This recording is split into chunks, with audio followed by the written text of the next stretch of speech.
Hello everyone, this is Robin again. So, guys, have you ever wondered what if this police administration wouldn't exist in the society and there would be nothing like an immediate service for all those who are seeking an urgent help, assistance from someone like police officer? What if this situation would be in the society? Would this society be a society, or it would lead to a state of anarchism? My today's topic is very much relevant in this context because I am bringing a very important part of society which you can call a governing authority, and that is called police administration. We have some misconceptions about police administration, there is no denial in that, but at the same time, what are those other important features of police administrations which we must know, as well as we must educate people about that? See, a society is governed by a set of rules, and these rules are very much binding in nature, that no member of a society can violate those rules. But who knows how a person conducts? And therefore, for the purpose of meeting this very requirement, the setup of police administration is done. Police administration is what you can say an immediate service provider to all those who are in urgent need of help for reasons like they might be mugged off by people, or any wrongful act has been committed against those people. Or police administration also function in order to prevent crime from occurring. So there are several such features which you should know about police administration, and therefore this is called an immediate service provider for a society. We know, like all other professions and other companies where set of employees work in some sort of hierarchical nature, in the same manner in a society, police officers, and they are positioned from top to bottom, from inspector general to the constable. We have number of police officers ranked with the different positions, but assigned to only one work, that is to control the crime in a society and to maintain harmony in a society. That is what the major function of, and for which any police officer whosoever is appointed or deployed in a society as a police officer takes oath for these kinds of duties. There is always a misconception among the members of societies that police officers, due to some sort of power that they are assigned to for the purpose of managing certain conditions arising and becoming very much volatile, they may arrest innocent people, they may torture innocent people, they may also violate some other rules which are very much stringent in nature, and violation of these rules even by a police officer may lead the police officer to the dismissal from his or her position. We will also look at this matter. But the most and the significant part of the police administration, when we learn it as a concept, we need to look at the major objectives. When the Special Police Act was introduced, there were few major objectives. Since we know that police officers has a direct connection to the member of society, and therefore the police officers becomes dutiful towards maintaining a friendly relationship with each and every member of a society.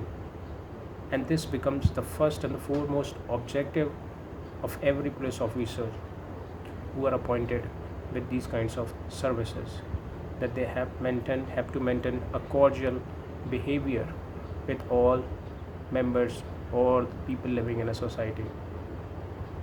This becomes important for a reason, that when we are growing as a society, moving to the advent of technology, there has been varieties of crime, varieties of other forms of acts that being performed by number of people, which are very much violating in nature, and police officer cannot detect those if they don't have a support of the members of a society. And that's how it becomes so important for the police officers to be in a good relationship with all members of a society. The second objective was also equally important, and that was that these days police officers are mostly mistreated, or you can say maltreated, for their image that builds up over their conduct when they perform their duties. People treat them suspiciously, and they look at them with a certain suspicious, because some police officers usually are found to be misusing their powers, and therefore it becomes so difficult for a common person like us to become in the trust of or confidence of these police officers, and this certainly spoils the entire relationship between the two. So therefore this Special Police Act guides and directs police officers to maintain their good image in the society. Therefore the relationship could be more strong between the two. Unfortunately, what we see these days, that political leaders, just to meet up their political vested interest, they misuse their power, and they direct certain police officers to behave and to work in their favor. In this way, we see that how the major rules of the societies are broken. This is also one of those examples which somewhere makes people feel distrust about police officers. So these were major objectives behind forming or introducing the Special Police Act. I now tell you two important cases regarding police administration, and these two important cases are very much significant in the content, in the observations being made by Supreme Court.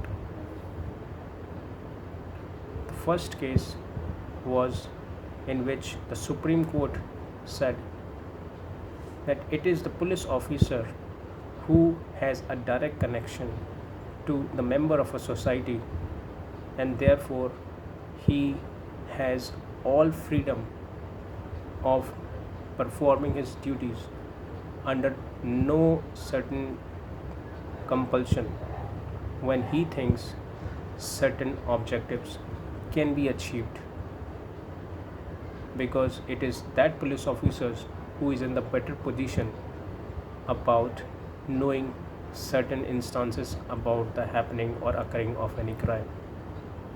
So binding these people to certain rules and regulations as enshrined in our constitution, may somewhere give a scope, a room for all those hardened criminals to get scot free, as this usually happens in the society. So, police officer has full independence to work as they feel right, as they feel suitable to achieve a desirable result or to achieve the end justice. The next case, which is also very important, in which Supreme Court said due to increasing in the number of custodial deaths, custodial rape, torture, police officer has been seen misusing its power. It has been seen doing the gross misuse or abusing their power.